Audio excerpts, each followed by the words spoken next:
A vila de São Jerônimo era o tipo de lugar onde o tempo se arrastava devagar, como se a poeira das estradas de terra também cobrisse os ponteiros dos relógios. A névoa da manhã descia sobre os telhados de barro e se recusava a partir antes das primeiras badaladas do sino da capela. Tudo ali parecia antigo demais, até mesmo os sorrisos. A chegada do novo padre foi recebida com silêncio, não por falta de curiosidade. Ao contrário, os olhos dos moradores seguiam cada passo do forasteiro, mas havia algo no ar, um peso invisível que tornava o entusiasmo impróprio. O velho padre Estevão, que servira à comunidade por mais de 40 anos, fora encontrado morto aos pés do altar, olhos abertos e mãos cruzadas sobre o peito, como se aguardasse um julgamento que nunca veio. Padre Mauro chegou num domingo, justo antes da missa das 6. Veio sozinho, sem bagagem visível além de uma maleta de couro gasta. Trazia a batina impecavelmente passada e os sapatos tão brilhantes que refletiam a luz das velas do altar. Mas foi o olhar que chamou a atenção. Não era um olhar ruim, era fixo, inabalável, como se tudo o que visse passasse por um filtro invisível que peneirava a verdade dos gestos mais sutis. Era o tipo de olhar que fazia os fiéis abaixarem a cabeça, mesmo sem culpa. No café de Dona Ruth,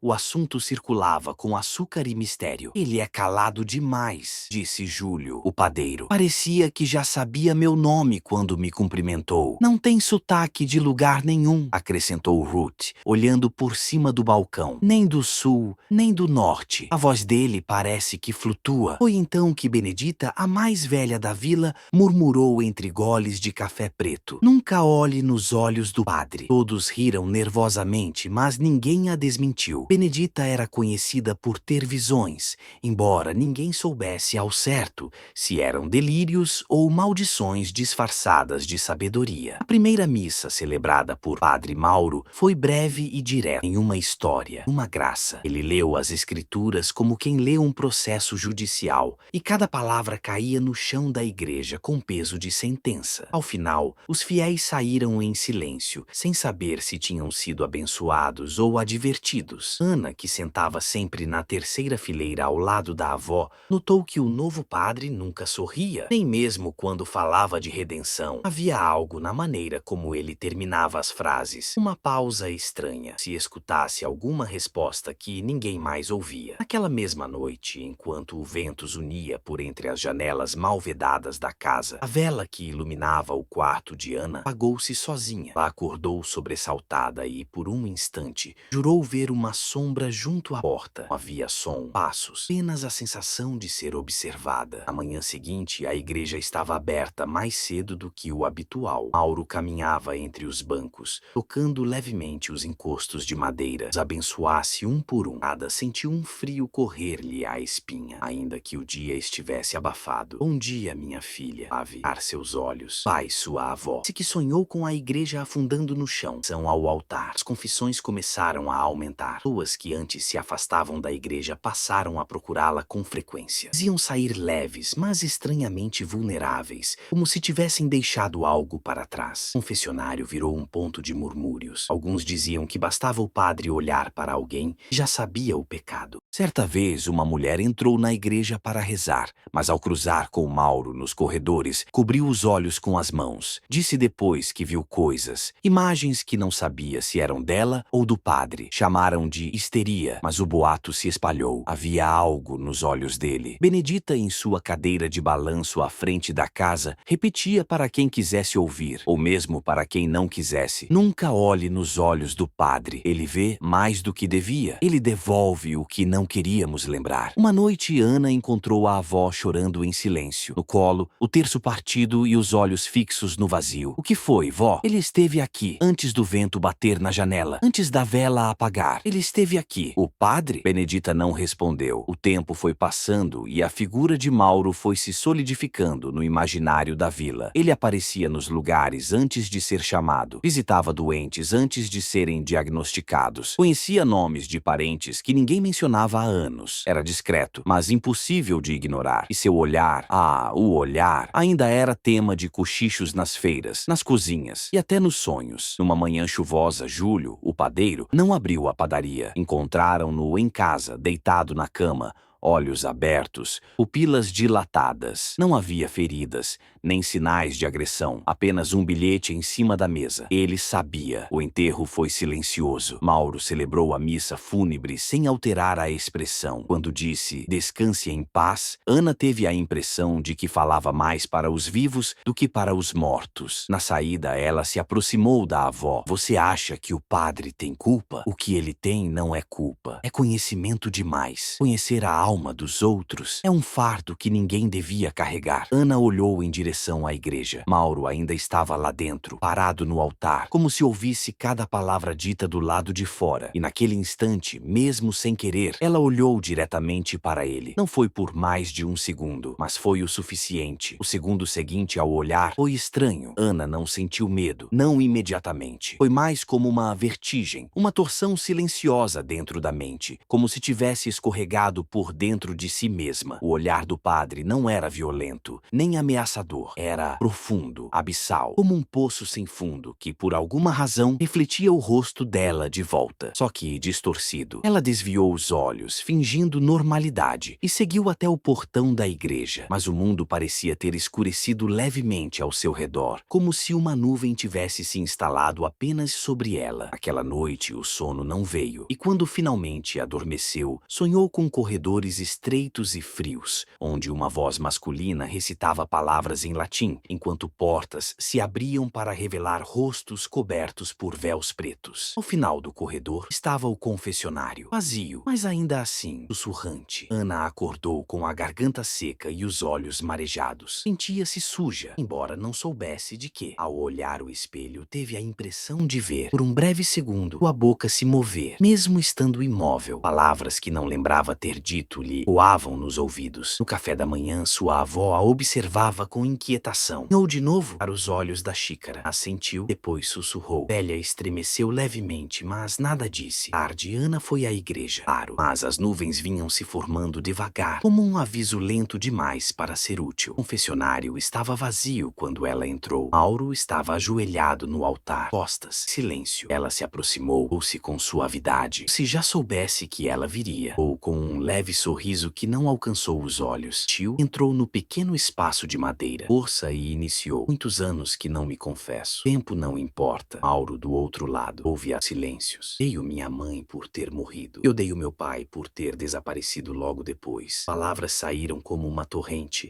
Sobre a senhora Benedita. Às vezes eu desejava que ela não existisse. Estar sozinha. O silêncio do outro lado foi denso. Continue, se ele finalmente. A voz agora soava diferente, mais próxima, quase dentro da cabeça dela. Às vezes escuto minha voz, mas não sou eu falando. Dizendo coisas ruins. Coisas que eu não quero pensar. Já olhou nos seus próprios olhos no espelho enquanto escutava essa voz? Ana congelou. Já. E o que viu? Eu mesma, mas com raiva, com ódio, como se estivesse viva ali dentro. A madeira do confessionário rangeu. Por um instante, Ana teve certeza de que o padre mudara de posição, aproximando-se da tela que os separava. E então ele perguntou: olhar nos olhos revela aquilo que o coração esconde. Você está pronta para ver a si mesma? Ana não respondeu. Não teve tempo. A porta do confessionário abriu-se com força. Ela girou o rosto instintivamente e, por um instante, viu os olhos dele. De novo, mas dessa vez eles a puxaram. Foi como cair de novo naquele corredor do sonho, só que desperta. Imagens da infância, da dor, dos silêncios da casa, da avó chamando-a de ingrata, das palavras não ditas, das noites escondidas chorando embaixo das cobertas. Mas agora tudo vinha misturado com coisas que não eram dela. Uma mão manchada de sangue, uma vela apagando no vento, um grito abafado e olhos, sempre os olhos. Quando recobrou a consciência, estava deitada no banco da igreja. Um jovem a abanava com um pedaço de papelão improvisado. Você desmaiou, moça. O padre já foi. Ana tentou sentar, mas sentia-se drenada, como se tivesse chorado por horas e em silêncio. Seus músculos doíam. Sua boca estava seca. Não lembrava de ter saído do confessionário. Naquela noite, Benedita rezou ao lado da neta e depois ficou acordada, observando a menina dormir. Às 3 da manhã, Ana se sentou na cama com um movimento brusco e começou a murmurar em latim. A voz era sua, mas o tom não era. Libera-nos amá-lo. Seduce eus. Confiteor. Confiteor. A avó a segurou pelos ombros, sacudindo-a, chamando seu nome. Ana abriu os olhos, mas não parecia reconhecê-la. O padre sussurrou sussurrou. Ele está dentro. No dia seguinte, Ana acordou exausta, com os olhos vermelhos e a garganta arranhada. Não lembrava de nada, apenas de um sonho onde carregava um espelho rachado em uma floresta escura e cada vez que olhava para ele, via uma mulher que não conhecia, ou que talvez fosse ela mesma, mais velha, mais sombria. Os dias que se seguiram foram confusos. Ana passou a evitar espelhos, reflexos d'água e até mesmo vidraças. Dizia sentir que algo a observava de dentro deles. Começou a escrever compulsivamente em um caderno velho frases desconexas, símbolos estranhos. Algumas noites, Benedita a encontrava dormindo sentada, murmurando preces invertidas. Na escola, os colegas notaram sua ausência. Na vila, começaram a cochichar. Diziam que ela estava tocada, que o padre havia aberto alguma coisa nela, mas ninguém dizia isso em voz alta. Certa manhã, Ana perguntou à avó se era possível devolver algo que se havia confessado. Como assim, menina? Se o padre tiver pegado de mim algo que não devia? Benedita hesitou. Os olhos se estreitaram com desconfiança. E você viu? Não sei, mas acho que ele me viu antes que eu dissesse qualquer coisa. No final da semana, Ana voltou à igreja. Mauro não estava visível. A porta da sacristia estava entreaberta. Aproximou com passos leves, mas antes que pudesse tocar na maçaneta, ouviu a voz dele lá dentro. Se falasse com outra pessoa, versa sem resposta, ou talvez uma prece. Mas havia algo estranho nos tons, lógico demais, um canto antigo, palavras que não pareciam humanas. Assustada, recuou, e ao virar-se, viu no chão, postado ao altar, um livro escondido sob um pano vermelho. Diário. Viria depois. Naquela noite, Benedita a encontrou parada no quintal, olhando fixamente para o poço. Tá tudo bem, Ana? Não sei mais o que é meu, vó, nem o que é dele. Olhos abertos, sem soluçar, sem emoção. Lágrimas descendo por um rosto, ia ter se esquecido de como era sentir. Se espalhava pelas vielas e pelas casas de madeira. Padre Mauro deixara de ser novidade e tornara-se uma sombra constante, dado com cautela. Já não era apenas Ana que se sentia desconfortável, e um nervosismo generalizado. Nos últimos 3 domingos, a frequência à missa havia caído. Lavavam os bancos da igreja com fidelidade, agora inventavam desculpas para faltar. Diziam estar doentes, viajando, ocupadas com a colheita. Todos sabiam, medo, sabiam do que sentiam. Padre Mauro continuava ali, perturbável. Ana já não era a mesma. Passava os dias em silêncio, sentada no fundo da casa, escrevendo em seu caderno velho. Anotava palavras que não compreendia, às vezes em línguas que pareciam antigas demais para ter aprendido. Quando questionada pela avó, dava de ombros, ou simplesmente dizia: são coisas que ele sabe. Ele quem, menina? Ana apenas sorria de um jeito estranho. Um sorriso que Benedita não reconhecia como da neta. Um sorriso sem alegria. Em uma madrugada de vento frio, Ana acordou assustada com o som de algo arranhando a parede externa de seu quarto. Levantou-se devagar, com o coração acelerado. Espiou pela fresta da janela e viu uma silhueta imóvel na direção da igreja. Era Mauro, de pé, olhando para sua casa. Ou talvez estivesse olhando direto para ela. Ela não soube dizer se o viu se mover. Apenas piscou, e ele já não estava mais lá. Na manhã seguinte, desceu até a igreja determinada. Precisava entender o que estava acontecendo consigo. O confessionário agora a enjoava. Preferiu ir direto à sacristia. A porta estava novamente entreaberta. Bateu levemente. Nada. Entrou. A sala era pequena, com prateleiras repletas de livros antigos, velas apagadas e um crucifixo de madeira coberto por uma leve camada de poeira. No canto, sobre uma mesa de pedra, repousava o objeto que já havia notado dias antes. O livro encapado por um pano vermelho escuro. Sentiu as mãos formigarem ao tocá-lo. Era pesado, de couro grosso, com páginas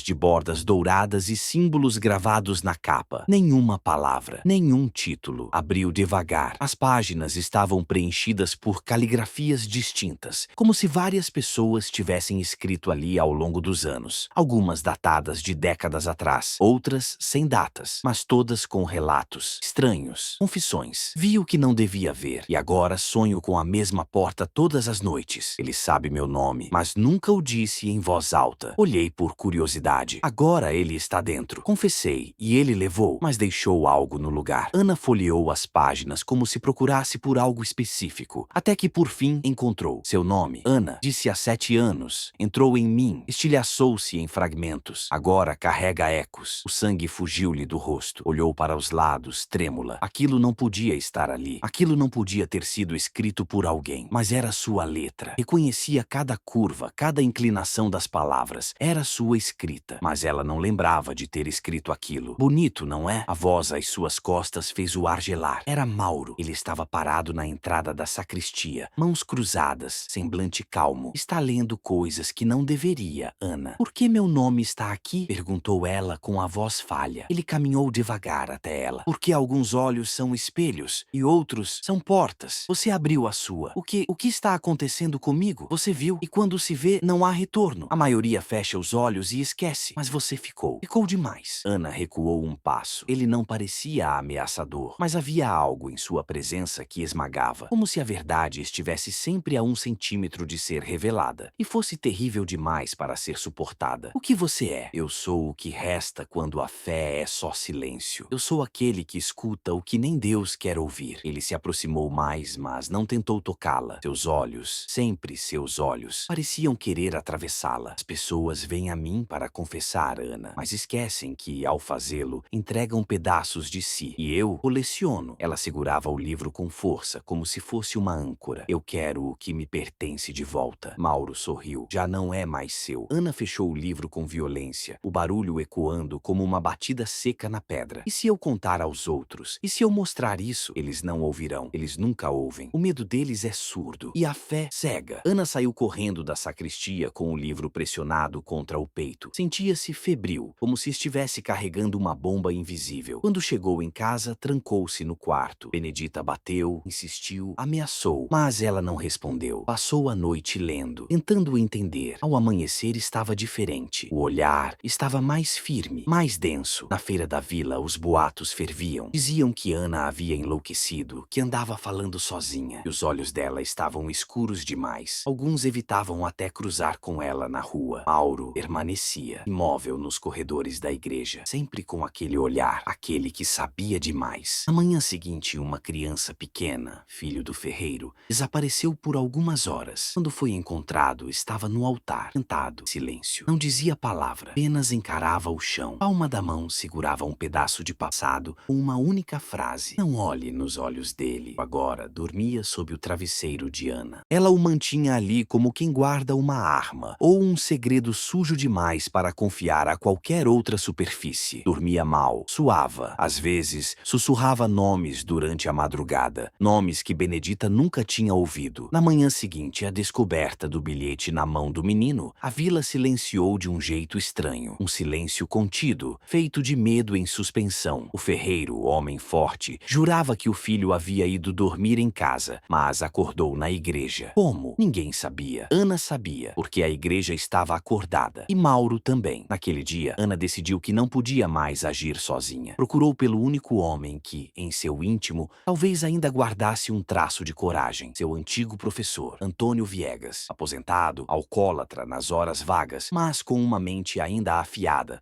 e uma biblioteca pessoal que resistia ao tempo. Era alguém que lia, perguntava e duvidava. Bateu à sua porta ao entardecer. Ana, o que faz aqui sozinha a essa hora? Preciso que leia algo, disse ela, sem rodeios. Mas tem que prometer que vai acreditar no que encontrar. Ele arqueou uma sobrancelha. Hesitou, mas abriu caminho. Dentro da sala, Ana retirou o livro do tecido vermelho e o colocou sobre a mesa. É o diário do padre Mauro, disse. Ou algo que ele guarda como se fosse. Viegas não escondeu o receio. Tocou o couro com cuidado, como quem manuseia um objeto ritualístico. Ao abrir, seus olhos percorreram as primeiras páginas, lentamente. Depois, mais rápido, e então ele parou. Isso aqui, Ana, onde você conseguiu isso? Na sacristia. Eu entrei. Isso não é só um diário, é um grimório. O que é isso? Um livro de práticas ocultas, feitiçaria antiga, rituais, magia de sangue, coisas que não se aprendem em seminário algum. Ele virou mais algumas páginas e parou novamente. Aqui, veja, este símbolo é um selo de invocação. Ana se aproximou. É um desenho circular, repleto de linhas entrecruzadas, com inscrições ao redor. O que significa? Peculum interius, um espelho interior. Isso aqui é uma invocação para abrir os olhos internos, da alma. Ana sentiu o estômago revirar. Foi isso que ele fez comigo? Talvez. Mas o pior, isso tudo parece muito antigo. Esse livro não é dele.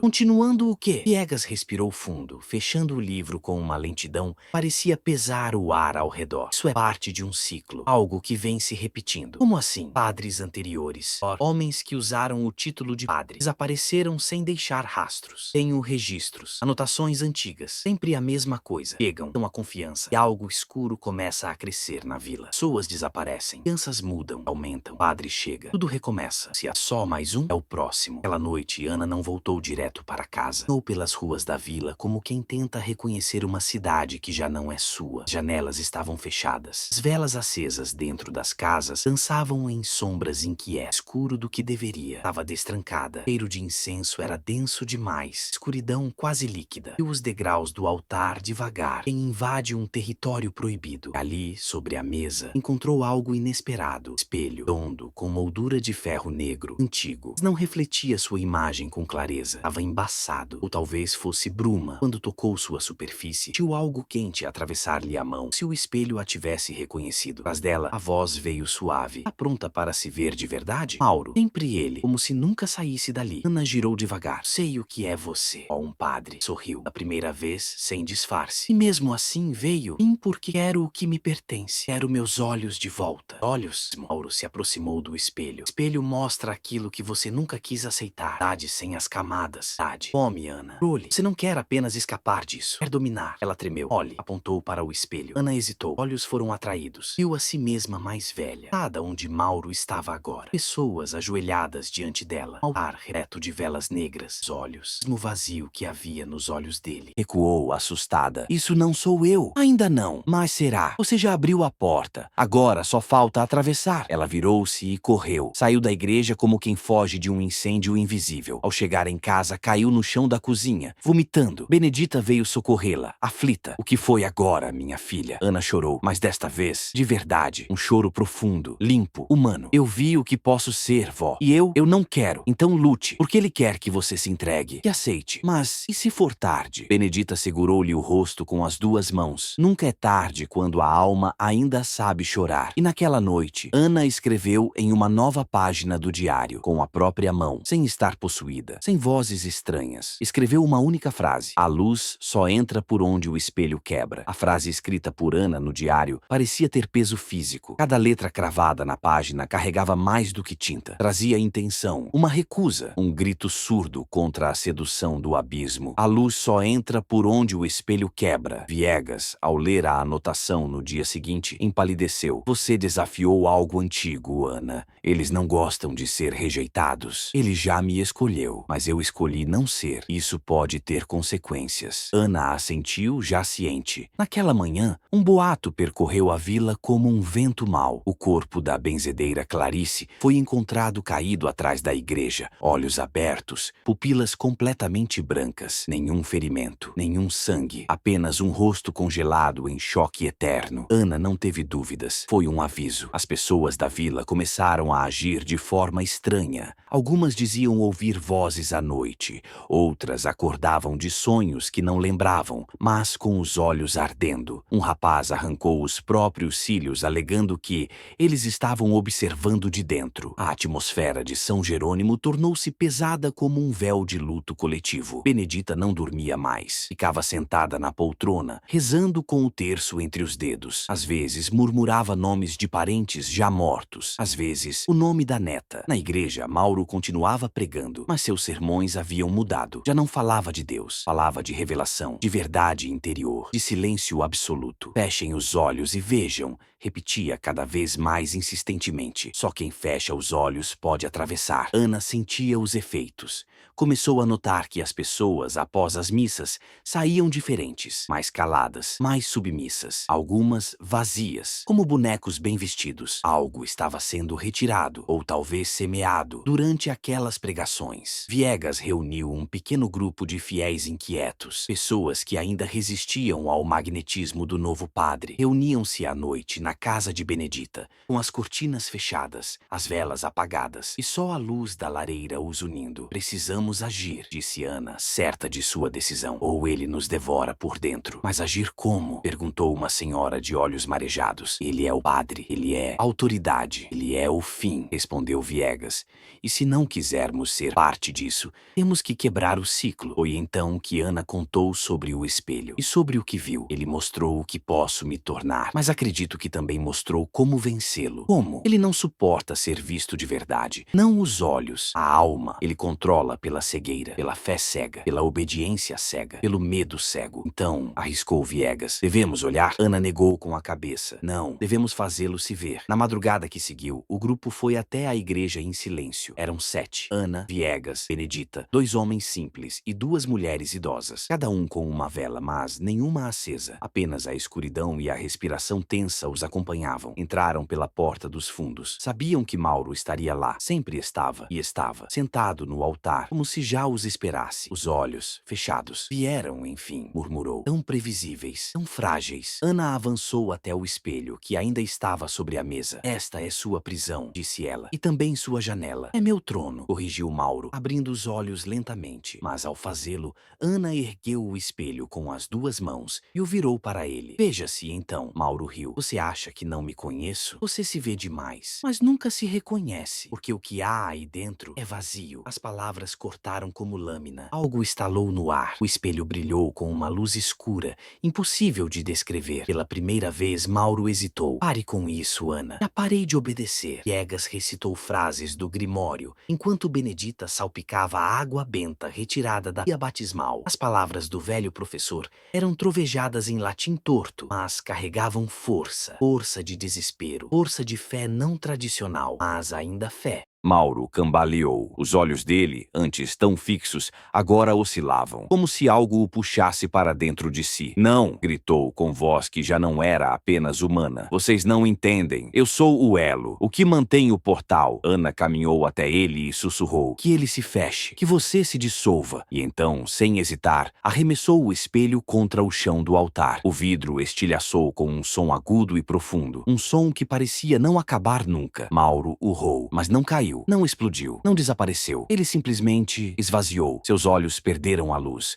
Sua pele perdeu o viço. Sentou-se no chão, imóvel, como um boneco largado. A figura que os assombrava agora era só um homem, ou menos que isso. O silêncio que se seguiu foi absoluto. As velas do altar se apagaram sozinhas. Do lado de fora, os sinos da igreja tocaram sem serem tocados. Ao saírem, encontraram a vila mais clara, como se a névoa tivesse se dispersado, como se uma lente suja tivesse sido retirada do mundo. Na manhã seguinte, Mauro foi encontrado dormindo num banco da praça, sem lembrança alguma. Diziam que perdera a memória. Outros achavam que nunca tivera uma. Foi enviado para um sanatório em outra cidade. Nunca mais voltou. Ana guardou os pedaços do espelho dentro de um saco de pano e enterrou sob a antiga figueira atrás da casa. Na última página do Grimório, escreveu: aqueles que se acham portais acabam se tornando jaulas, e fechou o livro para sempre. A notícia espalhou-se em sussurros. O padre havia adoecido da alma. Foi o que disseram à vila, que Mauro sofrera um colapso, um esgotamento dos nervos. Não se mencionaram grimórios, espelhos, nem a noite em que a igreja tremeu por dentro. A versão contada era mais palatável, mais segura, mas Ana sabia a verdade. E a vila sentia. Nos dias seguintes, a atmosfera da cidadezinha parecia se reorganizar. Não havia mais olhos sangrando ao acordar. As crianças voltaram a brincar nas praças. Os pássaros, que haviam sumido,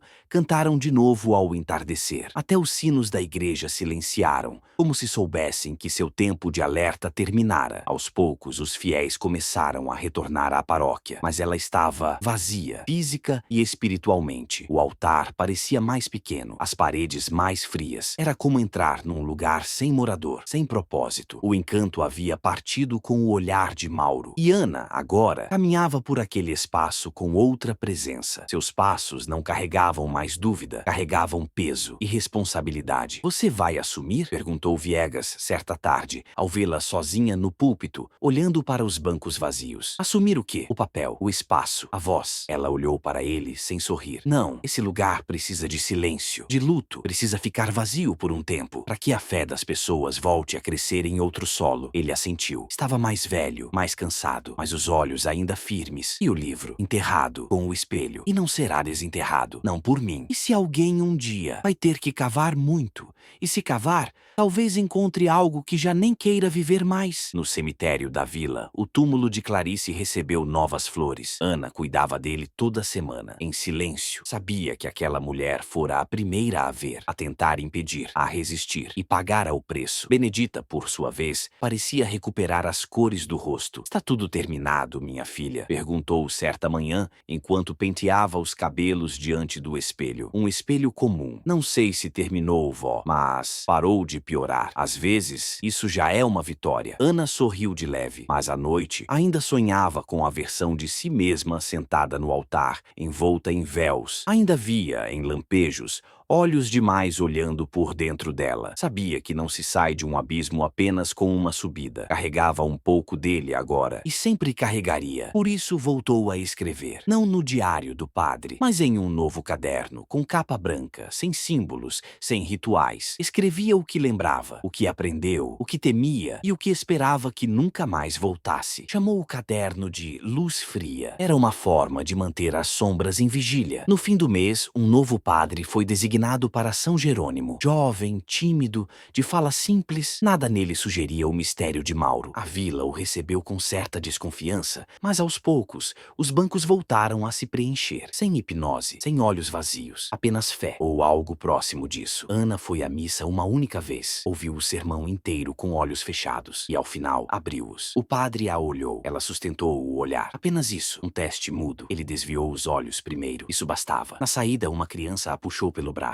Moça Ana, tem um bichinho no seu bolso. Ela estranhou. Enfiou a mão. Era uma pedra lisa, cinzenta, um seixo qualquer. Mas ao tocá-lo, sentiu um calor breve. Um calor que subiu pelo braço como lembrança. Olhou para a criança. Ela sorriu. É só para dar sorte. Achei no pé da figueira. Ana não disse nada. Apenas guardou a pedra no bolso, com cuidado. Naquela noite, cavou discretamente atrás da figueira. O pano ainda estava lá, encharcado, quase podre, mas intacto. Desenterrou o espelho em pedaços. Colocou-os sobre a grama e, por longos minutos, ficou ali, olhando os fragmentos refletirem a lua. Cada lasca um ângulo, cada parte uma lembrança. E então, como num impulso, recolheu os cacos num novo embrulho e os levou consigo. Na manhã seguinte, deixou-os no altar, mas não no da igreja, no altar improvisado que Benedita mantinha no quarto dos santos. Por quê, minha filha? Porque é aqui que eles vão perder o poder, perto da fé antiga, da fé verdadeira. Benedita sorriu, com olhos sábios, cansados, mas cheios de luz. Então que fique, e ficou. No fim daquele ano, Ana deixou São Jerônimo. Seguiu para a capital com o caderno de anotações e uma pequena bolsa de pano com a pedra cinzenta da criança. Queria estudar psicologia, ou teologia, ou os dois. Não sabia bem, mas sabia que queria entender os abismos por dentro, antes que eles a entendessem de volta. De tempos em tempos, escrevia para Viegas. Suas cartas eram curtas, mas sempre terminavam da mesma forma. Ainda vejo com os olhos fechados, mas já não temo o que enxergo. E ele respondia, continue olhando. Eles só vencem quando nos convencem a parar. A igreja permaneceu em pé, mas vazia de horrores e cheia de lembranças. Algumas pessoas ainda dizem que, em noites sem lua, é possível ouvir o som de vidro rachando lá dentro, mas ninguém mais entra para verificar, e isso é suficiente. O tempo passou, não rápido, nem devagar, apenas com o peso natural das coisas que precisam se curar. Ana concluiu a faculdade, tornou-se terapeuta, mas não daquelas que falam manso e medem palavras. Ela ouvia com atenção, sim, mas com uma intensidade que deixava os pacientes desconcertados, como se enxergasse além do que era dito, como se visse de fato o que doía por trás das palavras. Ela nunca mencionava São Jerônimo, nem o padre, nem os olhos, mas guardava tudo dentro de si como quem leva um mapa oculto da floresta por onde já passou e sobreviveu. Certa tarde, enquanto organizava livros antigos na nova clínica que montara com esforço, encontrou o caderno branco, aquele onde escrevia após a noite dos estilhaços. Luz fria, folheou as primeiras páginas com dedos trêmulos. Leu frases como: a fé que se impõe por medo não é fé, é prisão. O mal não entra pela porta, ele já está dentro e apenas toma a forma que deixamos. E por fim, nunca olhe nos olhos do padre. Leu essa última linha em silêncio. Depois sorriu, mas um sorriso curto, sem dentes. Um riso mais de sobrevivência do que de humor. Guardou o caderno novamente. Naquela noite, sonhou. Estava de volta à igreja, mas tudo era cinza. O altar não existia. Os bancos virados ao contrário. No centro do salão havia apenas um espelho, inteiro, limpo, reluzente. Ela se aproximou, mas não viu seu reflexo. Viu Mauro, velho, mais velho do que jamais estivera, sentado no escuro, olhos cerrados. Você ainda me carrega, disse ele sem abrir a boca. Ana tentou recuar, mas não conseguiu. Eu sou o que resta, o que você não enterrou. E então ele ergueu o rosto. Os olhos ainda estavam lá, negros, sem fim. Mas agora ela podia encará-los. Já não tenho medo, disse Ana. E o sonho se desfez. Acordou suando, com a boca seca. Foi até a janela, olhou o céu, uma estrela. A cidade dormia. Foi até o pequeno altar que montara em casa. Acendeu uma vela, expirou fundo. E ali, no meio da madrugada, percebeu o que precisava fazer. Na manhã seguinte, viajou até São Jerônimo. A vila parecia menor, as casas mais descascadas, a praça silenciosa. Mas a figueira ainda estava lá, e a igreja também, sozinha. Bancos estavam limpos, o altar reorganizado. O novo padre já não era tão novo, mas ainda usava os olhos com respeito, ou com um leve aceno. Saiu discretamente, sem perguntar nada. Pôs-se diante do altar. Olhos. Sussurrou. Estou aqui. Nada respondeu. Mas algo dentro dela assentiu. Tirou do bolso o seixo cinzento da criança, que nunca havia jogado fora. Colocou sobre o altar, ao lado, uma pequena cruz de madeira simples. Então, como se encerrasse um ciclo que esperou anos por isso, agora sim pode dormir. Pôs-se e saiu. A porta olhou para trás. A última vez. O interior da igreja parecia normal, mas algo em seu silêncio era mais profundo do que antes. Ao acima do altar, um detalhe que ela nunca reparara antes. Desenho de um único olho. O lar sem pupila. Sempre estivera ali ou acabara de surgir? Não sabia, mas sabia o que significava. O olho que nunca pisca, a vigilância que permanece, não como ameaça, mas como lembrança. Porque o esquecimento é o terreno favorito das trevas. Ao voltar para casa, Ana escreveu apenas uma linha nova no caderno. Quem aprende a ver no escuro